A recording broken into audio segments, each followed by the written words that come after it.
why anxious and avoidant partners are attracted to each other, and how to make it work.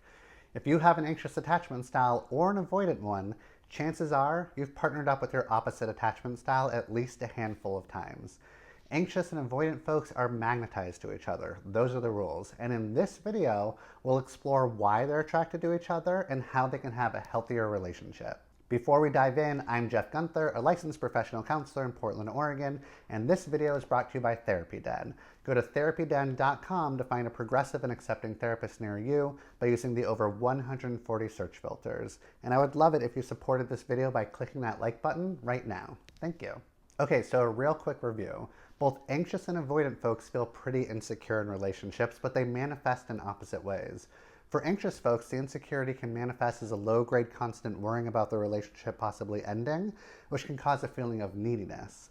You might feel clingy and crave validation, reassurance, and closeness on a regular basis. The narrative that they typically have of themselves is, I'm too much in relationships. If you're avoidant, your insecurity will manifest as a fear of intimacy. You might feel suffocated and have a hard time trusting and getting close to others. You'll value and protect your alone time and may need distance to process your feelings, which will come off as emotionally unavailable. The narrative that they typically have of themselves is, I'm not enough in relationships. Their different narratives are precisely why they're magnetized to each other. See, deep down inside, whether we consciously want to continue reinforcing our narratives or not, we are always looking to validate them.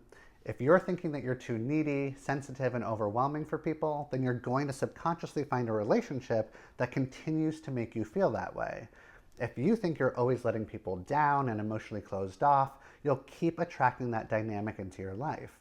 And that's why an anxious attachment and an avoidant attachment are so perfect for each other. The relationship allows them to continue thinking those things about themselves. The anxious person will tell the avoidant that they are not emotionally available or sensitive enough, which will continue to reinforce their core narrative that they're not enough in relationships. And they'll be like, yep, that checks out. The avoidant will tell the anxiously attached that they're coming on way too strong, are far too needy, and are acting too sensitive, which will reinforce their core narrative that they're too much in relationships. One of the really messed up parts of all of this is that a lot of times you don't know that your new person is the opposite of you until you've sort of left the honeymoon period. So this can be hard to predict, and it can feel pretty jarring and disappointing when all of a sudden you realize that your sweetie has the opposite attachment style. Okay, so if you find yourself in this type of dynamic, how can you make it work?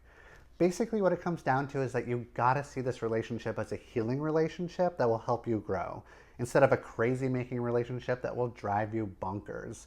It's important that you understand what energy you're bringing. Keep an eye on your core belief system. Are you scanning for reasons to prove that your sweetie's not meeting your needs? Are you keeping a tally of all the times you let each other down? What are you focusing on? Because this can't be a healing relationship if there's a part of you that's out to prove that your partner sucks. Spend some time really checking in with yourself about that and see if that's the mind frame you enter when something goes wrong in the relationship. The next thing I want you to do is anticipate your partner's needs and empathize with their experience.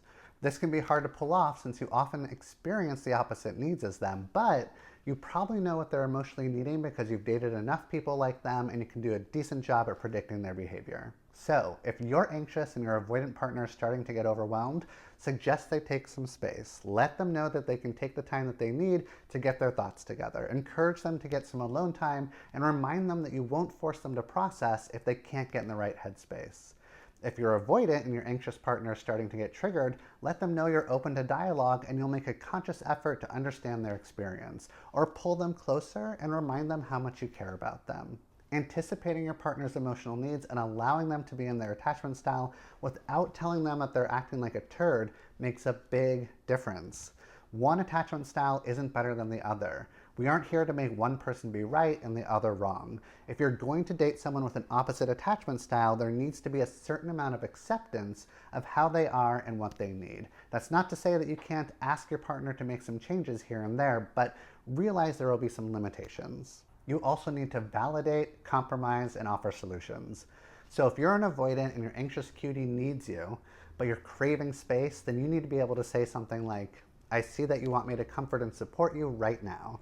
And I really want to, but I'm not able to do that at this very moment. So I need like 30 minutes to just take a walk and clear my head so that I can come back and fully engage with you because I want you to feel loved by me. See how that works? You validate their emotional experience and you offer them a compromise by letting them know what you need in order to more fully be there for them in the end.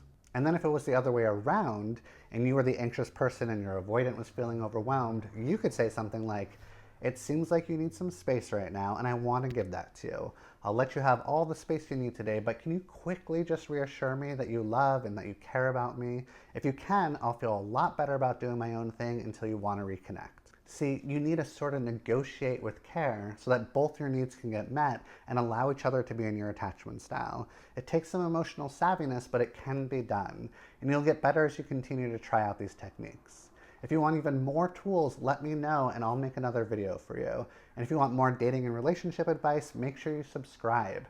If you enjoy my content, a free way to support my channel is to hit that like button. Also, join me on TikTok and Instagram to get daily tips from me.